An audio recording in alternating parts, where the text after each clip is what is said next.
और सिया लेक्चर के बाद ना आप ऐसा करें, अपनी जीमेल जो है आईडी मुझे सेंड कर दें, तो मैं आपको फिर आज की रिकॉर्डिंग सेंड कर दूंगी।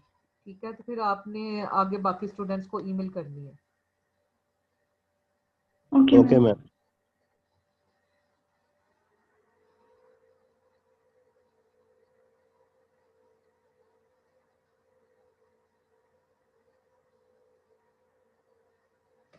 पहले हम देख लेते हैं यूवी विजिबल स्पेक्ट्रोफोटोमेट्री। ठीक है, यूवी विजिबल जो स्पेक्ट्रोफोटोमीटर होता है, उसका वर्किंग प्रिंसिपल की अगर हम बात करते हैं, तो वर्किंग प्रिंसिपल वो मेन वो किस पे वो डिपेंड करता है, लैम्बर्ट बियर्स लॉ पे। तो इसलिए यहाँ पे ये मैंने ये वाला जो यूवी विजिबल स्पेक्ट्रोफोटोमीटर है, इसलिए यहाँ पे ये स्टार्ट में थोड़ा उसका इंट्रोडक्शन रखा है। अब्जॉर्प्शन जो स्पेक्ट्रोस्कोपी है, ठीक है, इसमें अल्ट्रा वायलेट या विजिबल लाइट भी वो यूज होती है। कहते हैं इसमें जो हम ऑर्गेनिक कंपाउंड होता है उसका मॉलिक्यूलर जो स्ट्रक्चर है, वो हम क्या कर सकते हैं, वो उसका हम एनालिसिस कर सकते हैं।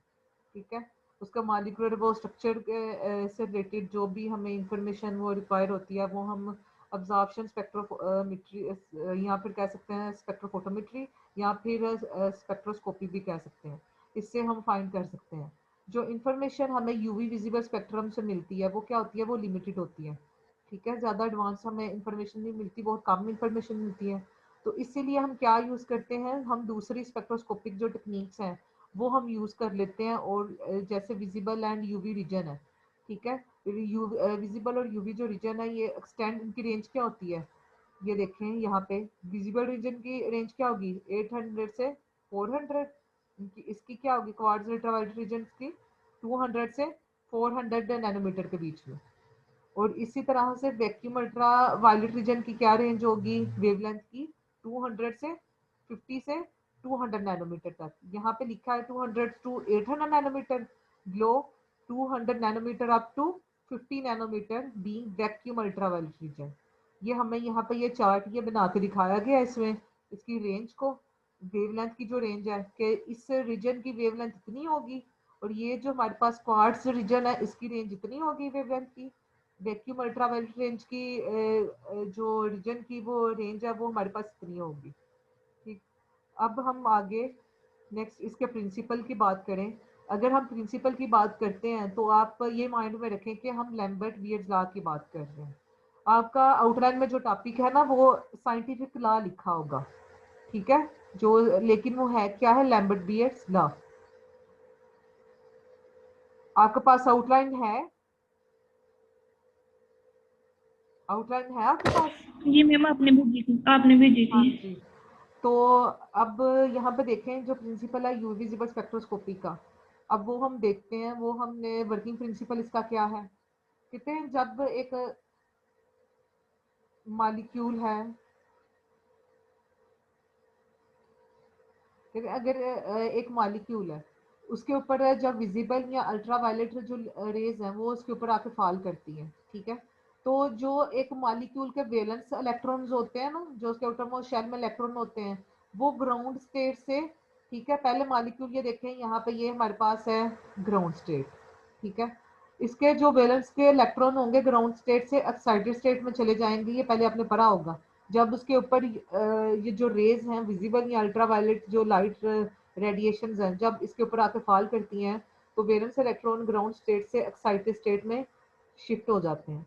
ठीक है, a molecule will require certain amount of energy. कहते हैं ये जो इसकी एक्साइटेशन हो रही है ना यहाँ से ग्राउंड स्टेट से एक्साइटेड स्टेट में, इसकी एक्साइटेशन के लिए ना इससे एनर्जी रिक्वायर्ड होगी। ठीक है, और ये जो एनर्जी है ये कहाँ से उससे प्रोवाइड होगी, कहाँ से मिलेगी, विजिबल और अल्ट्रावायलेट लाइट से। ठीक, विजिबल और अल्ट्रावायलेट लाइट से जो से एनर्जी वो प्रोवाइड होती है, उस एनर्जी की हेल्प से जो वैलेंस इलेक्ट्रॉन है मॉलिक्यूल के, वो ग्राउंड स्टेट से एक्साइटेड स्टेट में शिफ्ट हो जाते हैं।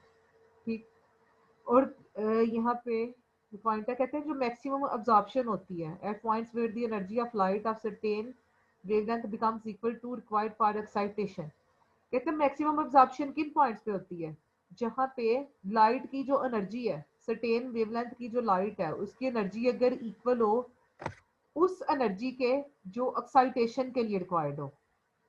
पॉइंट क्लियर आया है? क्लियर हुआ है? ये मैक्सिमम एब्जॉर्प्शन वहां पे होती है जहां पे जो सर्टेन जो स्पेसिफिक वेवलेंथ की जो लाइट की एनर्जी है वो उस एनर्जी के इक्वल हो जो मॉलिक्यूल के इलेक्ट्रॉन को रिक्वायर्ड होती है ग्राउंड स्टेट से एक्साइटेड स्टेट में जाने के लिए, तब वहां पे उस पॉइंट में मैक्सिमम एब्जॉर्प्शन होगी। ये जो पॉइंट्स हैं जहां पर मैक्सिमम एब्जॉर्प्शन हो रही है, ये क्या करता है, स्पेक्ट्रोफोटोमीटर ग्राफ में रिकॉर्ड कर लेता है। ठीक है, जो हमारे पास वो आ जाता है, एक ग्राफ आ जाता है, यहाँ पे आता है ना आपके पास ग्राफ, वो वेवलेंथ में और अब्जॉर्बेंस में, इस तरह से वो ग्राफ वो आ जाता है हमारे पास। ठीक, तो ये वाला पॉइंट है, कहते हैं जो लाइट है ये किस फॉर्म में होती है, रेडिएंट एनर्जी की फॉर्म में। जो फोटोमेट्री है ये क्या करती है, ये एक लाइट की इंटेंसिटी जो है ना उसकी इंटेंसिटी को मेजर करता है। जो फोटोमेट्री है, जो स्पेक्ट्रोफोटोमीटर है, जो स्पेक्ट्रोफोटोमीटर कहते हैं एक ऐसी टेक्निक होती है जिसमें क्या होता है, जो कि क्या मेजर करती है, लाइट की इंटेंसिटी को ये मेजर करती है। जो रेडिएशन, लाइट रेडिएशन जो है उसकी इंटेंसिटी को as a function of certain wavelength, कहते हैं स्पेसिफिक वेवलेंथ के साथ ये लाइट की इंटेंसिटी को मेजर कर सकता है जो स्पेक्ट्रोफोटोमीटर है। ठीक है, ऐसी टेक्निक है जो स्पेसिफिक वेवलेंथ के साथ लाइट रेडिएशन की इंटेंसिटी को मेजर कर सकती है। ऐसी टेक्निक को हम कहते हैं स्पेक्ट्रोफोटोमेट्री या यूवी विजिबल स्पेक्ट्रोस्कोपी। ये जो मेथड है, जो स्पेक्ट्रोफोटोमेट्री, जो ये टेक्निक है, ये किसमें हम मोस्टली ये यूज करते हैं, लैब में हम यूज करते हैं। हमें अगर क्वांटिटेटिव या क्वालिटेटिव एनालिसिस वगैरह करना है उसके लिए हम ये यूज कर सकते हैं। ठीक है, और जो स्पेक्ट्रोफोटोमीटर है, ये इसका जो वर्किंग प्रिंसिपल है, देखें ये डिपेंड करता है। अगर ये देखें हमारे पास, ये एक हमारे पास सैंपल है, ये सैंपल सेल है। आपने स्पेक्ट्रोफोटोमीटर का वो प्रैक्टिकल तो किया होगा ना परफॉर्म आपने फिजिकल केमिस्ट्री में। यहाँ पे आपके पास लाइट सोर्स है, ये लाइट सोर्स है, ये हमारे पास सैंपल है। यहाँ पे मैं थोड़ी बहुत निकाल के आपको दिखाती हूँ। यहाँ पे ना डिटेक्टर लगा हुआ है, ये देखिए आप, ये लाइट सोर्स है। जो लाइट सोर्स से जो लाइट आ रही है उसकी जो इंटेंसिटी होगी ना उसे हम डिनोट करते हैं किससे, आई नॉट से, कैपिटल आई नॉट। जो इंसिडेंट इसकी वो बीम है, जो इंसिडेंट इसकी इंटेंसिटी है, इनिशियल इंटेंसिटी, वो क्या होगी, आई नॉट। जब लाइट यहाँ से आ रही है लाइट सोर्स से, जो लाइट जो बीम है, लाइट की जो बीम यहाँ लाइट सोर्स से आ रही है उसकी तब इंटेंसिटी क्या होगी, आई नॉट। जो अभी वो सैंपल में से पास नहीं हुई, ठीक है, तब इसकी इंटेंसिटी होगी आई नॉट। जब सैंपल में से पास होगी,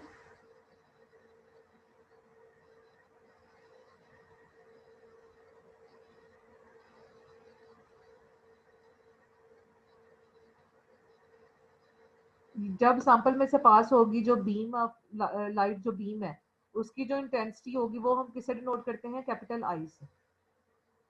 इंसिडेंट जो इसकी इनिशियल इंटेंसिटी आई नॉट, ठीक, और जो सैंपल में से पास होने के बाद जो लाइट वो ट्रांसमिट हुई है उसकी क्या होगी, इंटेंसिटी आई। ठीक, अब कहते हैं ये जो स्पेक्ट्रोफोटोमीटर है, ये देखिए आप डिपेंड करता है ना कि हमारा जो सैंपल हमने वो लिया है उसने जो रेडिएशन जो है वो कितनी वो लाइट को ऑब्जॉर्व की है। तो इसलिए यहाँ पे लिखा है depends upon light absorbing properties of के सब्सटेंस जो हमने लिया है, जो भी हमने सैंपल लिया है उसकी अब्जॉर्बिंग प्रॉपर्टीज पे भी डिपेंड करता है।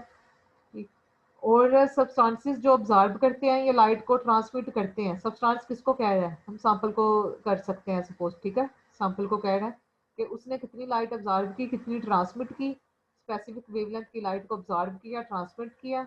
तो इनसे वो डिफरेंट कलर्स की ना, वो हमें वो जब वो लाइट वो ट्रांसमिट होती है ना, तो वो डिफरेंट वो कलर्स की वो लाइट वो ट्रांसमिट हो रही थी, हमें कलर्स वो हमें ना वो वहाँ पे ना अपीयर होते हैं हमारे पास डिटेक्टर में। ठीक है, इंटेंसिटी जो होती है ट्रांसमिटेड लाइट की उसको हम स्पेक्ट्रोफोटोमेट्री के लिए वो मेजर करते हैं। अब ये हम देखते हैं, इसकी सिंपल छोटी सी एक डेरिवेशन है लैम्बर्ट बियर लॉ की, जो आपने पहले पढ़ा भी होगा। पढ़ा हुआ है आपने लैम्बर्ट बियर लॉ? मैम जी, ये डिपेंडेंस किसकी देख रहे हैं हम, ये कौन हम डिपेंड कर। ये डिपेंड कर रहा है स्पेक्ट्रोफोटोमीटर की ना, हम वर्किंग प्रिंसिपल की बात कर रहे हैं। ठीक है, कि वो किस तरह से वो वर्क कर रहा है वो उससे किन किन चीजों की जरूरत है वो देखें, वो उस पर भी डिपेंड करेगा कि जो रेडिएशन गुजर रही है उनकी नेचर क्या है, ठीक है, किस रेंज की उनकी उनकी वेवलेंथ है, और हमारे सैंपल में से कितनी वो लाइट जो है, वो लाइट वो बीम जो रेडिएशन है वो पास हुई है, कितनी उसने ऑब्जर्व की, इस पे भी डिपेंड वो करता है हमारा इसका वर्किंग प्रिंसिपल स्पेक्ट्रोफोटोमीटर का, ठीक। और कितनी उतने वो कितनी उसने लाइट जो है वो ट्रांसमिट की है, सैंपल ने ऑब्जर्व करने के बाद कितनी ट्रांसमिट हुई है। ओके। यहाँ वर्किंग प्रिंसिपल की बात कर रहे हैं। ये क्लियर है यूवी विजिबल स्पेक्ट्रोस्कोपी। अब हम आ जाते हैं अपने आउटलाइन के टॉपिक की तरफ, बियर लैम्बर्ट लॉ या लैम्बर्ट बियर लॉ, दोनों कह सकते हैं। यहाँ पे देखते हैं, ये देखिए,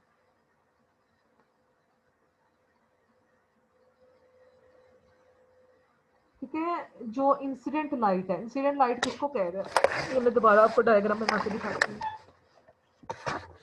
यहाँ पे जो मैंने पहले डायग्राम बनाई है, ये देखिए, ये क्या है, ये आपके पास लाइट सोर्स है, जहां से लाइट आ रही है हमारे पास। यहाँ पे हमारा ना सैंपल है, सैंपल सेल, जिसके अंदर हमारा सैंपल पड़ा हुआ है, ठीक है। जब लाइट यहाँ से आएगी, ये लाइट सोर्स से, तो जब इसकी ये देखें, यहाँ पे वर्ड उन्होंने यूज किया हुआ है intensity of incident light. Incident light वो लाइट है जो भी लाइट सोर्स से आई है लेकिन सैंपल में से पास नहीं हुई, तो उसकी इंटेंसिटी क्या होगी, किससे डिनोट करेंगे, आई नॉट से। किसको हमने आई नॉट से डिनोट किया, किसकी इंटेंसिटी को, इंसिडेंट लाइट की इंटेंसिटी को। इंसिडेंट लाइट की इंटेंसिटी हम किससे डिनोट करते हैं, बताएं, किससे डिनोट करेंगे, आई नॉट। आई नॉट से, ठीक है। और जितनी जो ये सैंपल ऑब्जर्व नहीं कर सका लाइट, वो ट्रांसमिट हो गई है, उस लाइट की इंटेंसिटी को किससे करेंगे, आई से, आई। ठीक है। आगे यहाँ पे फर्दर वो आगे वो एक डिटेक्टर लगा होता है, डिटेक्टर के आगे एक सिस्टम लगा होता है जिसपे हमें वो स्क्रीन पे हमारे पास ना एक वो स्पेक्ट्रा आ जाता है, ठीक है।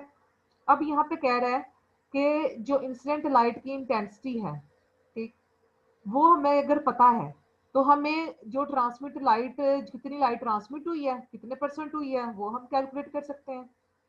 वो किसके इनवर्सली प्रोपोर्शनल होगी, जो intensity of incident light we are able to calculate the percent transmitted light, वो किसके इनवर्सली प्रोपोर्शनल है, एनालाइट के कॉन्सेंट्रेशन के। लाइट कितनी ट्रांसमिट हुई है, कितनी नहीं हुई है, किसके इनवर्सली प्रोपोर्शनल है कि एनालाइट की कॉन्सेंट्रेशन कितनी है। अगर एनालाइट की कॉन्सेंट्रेशन ज्यादा होगी तो उतनी ही लाइट क्या होगी, जो ट्रांसमिट होगी वो कम होगी। अगर कॉन्सेंट्रेशन कम होगी, लाइट क्या होगी, उतनी ही ज्यादा ट्रांसमिट होगी। तो जो ट्रांसमिटेड लाइट है ना, ये एनालाइट, एनालाइट किसको कह रहा है, मैंने बताया था सैंपल के लिए भी वर्ड हम यूज करते हैं एनालिटिकल केमिस्ट्री में, एनालाइट, ठीक है। तो एनालाइट की कॉन्सेंट्रेशन, ये मैंने पॉइंट क्या बताया, जो ट्रांसमिटेड लाइट है किस पे डिपेंड कर रही है, किसकी कॉन्सेंट्रेशन पे, एनालाइट की कंसंट्रेशन एनालाइट डिपेंड की। करती है अगर उसके एनालाइट की प्रोपोर्शनल। कॉन्सेंट्रेशन ज्यादा होगी तो लाइट कितनी ट्रांसमिट होगी, कम या ज्यादा होगी, कम। ठीक है। और अगर आपकी कॉन्सेंट्रेशन एनालाइट की कम हो तो लाइट कम होगी ट्रांसमिट या ज्यादा होगी, ज्यादा होगी। ठीक, ज्यादा होगी। ठीक है। इन्वर्सली प्रोपोर्शनल है वो आपको पता है, फिर इन्वर्स का क्या मीनिंग है। अब आगे, absorbance refers to amount of light absorb. अब देखिए, अगर हम अब्जॉर्बेंस की बात करें कि व्हाट इज अब्जॉर्बेंस, अब्जॉर्बेंस है क्या, कि एक जो सब्सटेंस है उसमें से कितनी लाइट की अमाउंट जो है कितनी उसमें से अब्जॉर्ब हो गई, ठीक है, लेकिन ट्रांसमिट नहीं हुई। अगर हम सिर्फ अब्जॉर्प्शन की बात करें, अगर हम सिर्फ अब्जॉर्प्शन की बात करें कि एक सब्सटेंस ने इतनी, एनालाइट ने लाइट अब्जॉर्ब कर ली, तो हम इसे क्या कहेंगे, अब्जॉर्बेंस। क्लियर है, ये पॉइंट क्लियर है।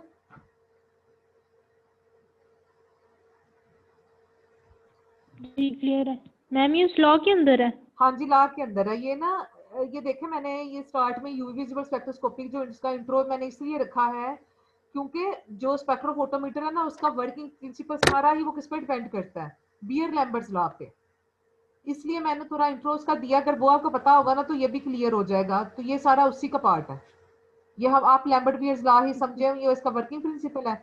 मेन जो बियर्स लॉ है ना वो यहाँ से स्टार्ट होगा, ये हमें पता चल गया। ये हम जब ये पढ़ेंगे ना, इससे आपको पता चलेगा कि किस तरह से जो यूवी विजिबल स्पेक्ट्रोफोटोमीटर आपको दिखने में वो वैसे वो नजर आ रहा होता है, लेकिन उसका वो मेन वर्किंग प्रिंसिपल क्या है, वो किस लॉ पे डिपेंड करता है, जो आपके सामने है। ये हम इस लॉ को हम डिस्कस करेंगे आज।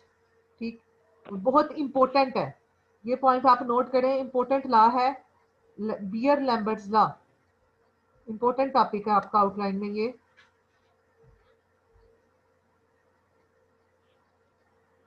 अब हम स्टार्ट, ये देखें, अब मैंने अब्जॉर्बेंस की बात कर रही थी। What is absorbance? अब्जॉर्बेंस का मैंने क्या बताया कि एनालाइट ने कितनी अमाउंट, वो लाइट है उसकी कितनी अमाउंट अब्जॉर्ब की है, उसे हम क्या कहते हैं? अब्जॉर्बेंस। ठीक है, लेकिन अब्जॉर्बेंस का वर्ड जहां पे भी आएगा ना, वहां पे आपने ये बात याद रखनी है कि सिर्फ हम अब्जॉर्प्शन की बात कर रहे हैं, ट्रांसमिशन की बात नहीं कर रहे। ठीक है, लाइट अब्जॉर्प्शन की बात करेंगे, लाइट ट्रांसमिशन की बात नहीं करेंगे। स्पेक्ट्रोफोटोमेट्री इज बेस्ड, अब ये देखें ये पॉइंट, पहले हमने मेन उसका वो देख लिया है स्पेक्ट्रोफोटोमीटर। अब देखें, spectrophotometer is based on Beer Lambert law which is explained below. ठीक है, ये सारा मेन किसका रोल है इस लॉ, स्पेक्ट्रोफोटोमीटर में, इस लॉ का, बियर लैम्बर्ट्स लॉ का। इस लॉ की वजह से ही हमारा जो यूवी विजिबल स्पेक्ट्रोफोटोमीटर है, स्पेक्ट्रोस्कोपी जो टेक्निक्स हैं ये वर्क करती हैं।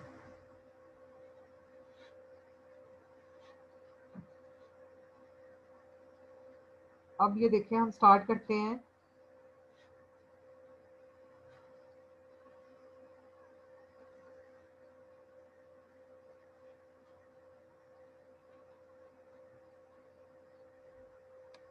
Beer law and Lambert's law, ये यूजली क्या करते हैं हम कंबाइंड फॉर्म में लिख लेते हैं, इसलिए ये बियर लॉ भी है, लैम्बर्ट लॉ भी है। इनको जो कंबाइन करके हमारा होता है क्या कहते हैं इन्हें? Beer Lambert's law. Combined law को हम करके क्या कहते हैं? Beer Lambert's law. ये जो लॉ है इसकी अगर हम स्टेटमेंट देखें कि ये है क्या, वो देखते हैं कि rate of decrease of intensity of मैं की मोनोक्रोमेटिक करा beam of light with respect to thickness of medium is directly, कहते हैं कि जो रेट है, rate of decrease of intensity of, एक हमारे पास मोनोक्रोमेटिक बीम ऑफ लाइट है, लाइट की एक मोनोक्रोमेटिक बीम है जो इस तरह से एक डायरेक्शन में आ रही है, मोनोक्रोमेटिक जो बीम होती है, उसकी जो इंटेंसिटी है वो कितनी डिक्रीज हो रही है। मीडियम जो हमने यूज किया, मीडियम किसको कह रहे हैं यहाँ पे? एनालाइट को। ठीक है, एनालाइट की जो थिकनेस है उससे रिलेट करके ना, उस पर वो डिपेंड करती है इसकी इंटेंसिटी। ठीक है, light, monochromatic beam of light की इंटेंसिटी वो डिपेंड करती है मीडियम की थिकनेस पे। वो आगे किसके डायरेक्टली प्रोपोर्शनल है? इंटेंसिटी ऑफ लाइट के। ठीक है, लेकिन जो थिकनेस है वो किसके डायरेक्टली प्रोपोर्शनल है कि लाइट की इंटेंसिटी कितनी है। जो इसकी इंटेंसिटी है वो इनवर्स है थिकनेस के, और थिकनेस इनवर्सली प्रोपोर्शनल है लाइट की इंटेंसिटी के और कॉन्सेंट्रेशन के। ठीक है, जो ऑब्जॉर्बिंग सब्सटेंसेस वो प्रेजेंट है ना लाइट में, ठीक है, उसकी कॉन्सेंट्रेशन पर डिपेंड करती है। अब अगर हम मैथमेटिकल स्टेटमेंट देखें, इस स्टेटमेंट से ये मैथमेटिकल फॉर्म देखें, ये देखें यहाँ पे ये इंटेंसिटी, ये देखें यहाँ पे ये जो लिखा है ये मैम स्टेटमेंट जी। मैम मीडियम हम उस स्पेक्ट्रोफोटोमीटर को नहीं कहेंगे, क्योंकि कंसंट्रेशन ऑफ ऑब्जर्विंग सब्सटेंस तो उसने अलग से भी लिखा हुआ है। लिखा हुआ है, लेकिन हमने जो मीडियम है ना यहाँ पे, वो हम कंसीडर कर रहे हैं अपने सैंपल को ही। ठीक है, मीडियम देखें, आपने कोई टॉपिक ऐसा पढ़ा हुआ है, कोई टेक्निक जिसमें ये मीडियम वर्ड आया हो, ये है ना सैंपल को ही कह रहे होते हैं। ठीक है, उसने एक वर्ड यूज नहीं किया, ये देखें यहाँ पे, with respect to thickness of medium is directly proportional to intensity of light. ये जो ऑब्जॉर्बिंग सब्सटेंस की बात हो रही है ना, ये कोई एक समझने एक स्पेसिफिक ऑब्जॉर्बिंग कोई जैसे ग्रुप होता है ना, फंक्शनल ग्रुप जो होता है जो लाइट को ऑब्जॉर्ब कर सके, उसकी बात कर रहा है सैंपल के अंदर। यहाँ पे ओवरऑल सैंपल की बात नहीं कर रहा। ठीक है, अब यहाँ पे इस स्टेटमेंट को अगर आप देखते हैं तो हमारे पास मैथमेटिकल फॉर्म देखें ये होगी। अगर आप इसको देखें, इंटेंसिटी माइनस डी, यहाँ पे माइनस क्यों लिखा है? क्योंकि इंटेंसिटी जो है वो डिक्रीज हो रही है, इसलिए यहाँ पे हमने नेगेटिव साइन लिख लिया। वो किसके डायरेक्टली प्रोपोर्शनल है? किसके डायरेक्टली प्रोपोर्शनल है? इंटेंसिटी के। आई क्या है यहाँ पे? इंटेंसिटी। सी क्या है? Capital C, concentration. किसके डायरेक्टली प्रोपोर्शनल था? Intensity of light and concentration of absorbing substance. I यहाँ पे है इंटेंसिटी, सी क्या है यहाँ पे, कंसंट्रेशन। तो इस स्टेटमेंट को देखते हुए ना हमने ये एक मैथमेटिकल फॉर्म बनाई है, ये आपके सामने ही मैम है ये डी फॉर्म। आई बाय क्या है, नीचे क्या लिखा हुआ है? डी आई जो है आप समझ लें ये इंटेंसिटी के चेंज की बात कर रहा है, ठीक है, इसके नीचे है। ठीक, वो भी वही है, ठीक है, इंटेंसिटी की बात कर रहा है। अब यहाँ पे देखें ये ओवरऑल ये वो भी डी इंटेंसिटी की आई बात, है। हाँ वो भी डी आई है, नहीं ये एक मिनट, ये ऊपर डी आई है, ये मेरे ख्याल से एल है, ये एल है, डी टी नहीं आना चाहिए। नहीं नहीं नहीं डी टी नहीं आना चाहिए, डी एल है, डी एल, एल पता क्या है यहाँ पे, एल ना जो हमने सेल यूज किया ना सैंपल सेल, उसकी पाथ लेंथ है, ठीक है, एल है ये हम आगे देखते हैं अभी, एल है, ओके पाथ लेंथ है सैंपल सेल की, जो हमने जिसके अंदर हमने सैंपल ओके। हमने रखा होगा। अब आप आगे देखें, आपने पहले नहीं पढ़ा हुआ, कभी नहीं पढ़ा ये वाला ला, ये तो पहले आपने पढ़ा क्या? होगा, ये ला पढ़ा होगा पहले आपने, कभी भी नहीं पढ़ा, नहीं एमएससी, मैम, एमएससी में तो पढ़ा होगा, कभी भी नहीं पढ़ा। चलो ठीक है, यहाँ मैम हम पे बी एस के हैं। हाँ तो आपने ये फोर्थ सेमेस्टर में नहीं कभी पढ़ा, ये तो उससे उसमें भी आ सकता है, फिजिकल केमिस्ट्री में भी, चलो ठीक है, यहाँ पे आप देखें वैसे स्पेक्ट्रोफोटोमेट्री किया हुआ है, ये लॉग नहीं तो पता। आपने स्पेक्ट्रोफोटोमेट्री जब किया था तो उसका वर्किंग प्रिंसिपल में आपने पढ़ा नहीं था कि वो किस ला पे बेस कर रहा है, किस पे वो डिपेंड कर रहा है, ये नहीं पढ़ा था आपने, ये तो इम्पोर्टेंट है, ये तो पढ़ा होना चाहिए। नो मैम नहीं पढ़ा था। चलो ठीक है, इसमें अब आप ध्यान से देखें, ये फिर समझे आपने अगर पहले नहीं पढ़ा। अब यहाँ पे देखें ये जो आई है, ये आई क्या है, लाइट की इंटेंसिटी है, ठीक है, जो लाइट वो गुजर रही थी ना सैंपल में से पास हो रही थी उसकी इंटेंसिटी। और सी यहाँ पे क्या है, सी क्या है, अब्जॉर्बिंग जो सब्सटेंस प्रेजेंट है सैंपल के अंदर, सोल्यूशन के अंदर, ये आपको पता है ना, इसमें जो आपने सैंपल लेना है ना सोल्यूशन फॉर्म में लेना है, अगर आपके पास सॉलिड फॉर्म में भी कोई सैंपल था ना तो उसका भी आपने सोल्यूशन बना के फिर इसके अंदर लेना है स्पेक्ट्रोफोटोमीटर में, ये आपको पता होना चाहिए। सॉलिड फॉर्म में सैंपल नहीं हमने इसमें लेना होता, हमने सोल्यूशन फॉर्म में लेना होता है, ठीक।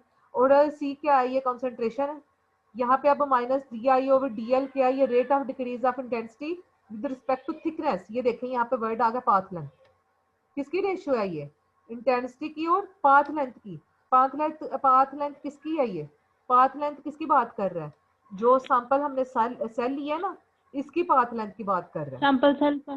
ठीक है, सैंपल सेल की पाथ लेंथ की बात करते हैं। तो ये rate of decrease of intensity of light with respect to thickness of medium. अब यहाँ पे देखें ये जो हमारा एक्सप्रेशन है इसको हम इस फॉर्म में लिख सकते हैं ना, प्रोपोर्शनल के साइन को मैं खत्म करूं तो यहाँ पे कांस्टेंट लगाना पड़ेगा ना हमें, ठीक है, ये देखें, ये आप देखें ये, जी तो आपके पास आ गई ये इक्वेशन 2। ये आप बेशक यहाँ पे 10 ना लिखें क्योंकि वो चैप्टर है ना, तो चैप्टर के अकॉर्डिंग उन्होंने 10.2 लिखा, आप इक्वेशन 2 भी लिख सकते हैं, इसको इक्वेशन 1 कर लें। अब यहाँ पे है के जो है, के क्या है, ये कांस्टेंट है, ये आपको पता है, प्रोपोर्शनल को खत्म करके हमने जो कांस्टेंट लगाना होता है वो है के, और के की वैल्यू किस पर डिपेंड कर रही है, वो डिपेंड कर रही है जो हमारा एनालाइट है उसके अब्जॉर्बिंग मटेरियल पे, और लाइट जो वो पास हो रही थी उसकी वेवलेंथ पे।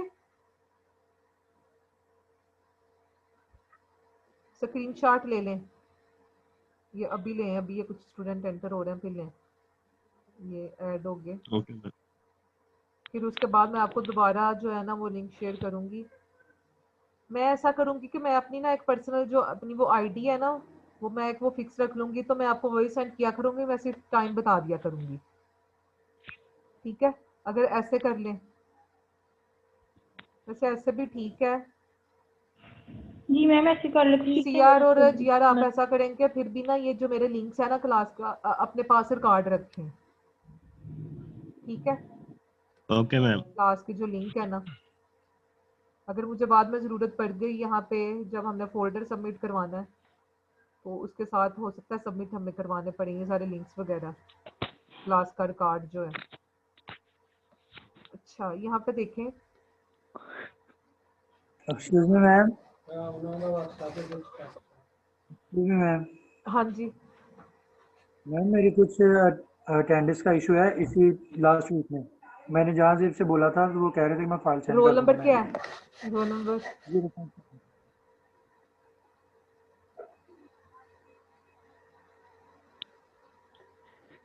चलें, ये मैं ऐसा करने लगी हूँ, ये आप स्क्रीनशॉट जल्दी से लें। ये मीटिंग एंड करके 3 मिनट रह गए हैं, तो ये मैं फिर आपको दोबारा लिंक शेयर करती हूँ। न्यू लिंक में शेयर कर रही हूँ, ठीक है? स्क्रीनशॉट लें। मैम ये लीव लगा दी मैम, जो पहले एब्सेंट हूँ मैं। क्या रोल नंबर है? 057। 4 क्लासेस में एब्सेंट हूँ। आप क्लास में थे? नहीं मैम, लीव पे था। मैंने जहाँ से भाई को पूरी तो फाइल और लीव ही एप्लीकेशन लगेगी करा ना, मैं रही थी, प्रेजेंट तो नहीं ना लगा सकती। मैं वही कह रहा हूँ ना कि लीव लगा देना। ठीक है, मैं लगा दूंगी 57। जी मैम।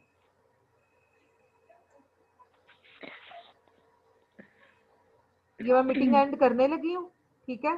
तो मैं दोबारा आपको लिंक शेयर करती हूँ, तो जल्दी से जितने भी स्टूडेंट अभी प्रेजेंट है ना, ये सब प्रेजेंट होने चाहिए, फिर मैं आपकी अटेंडेंस लगाऊंगी।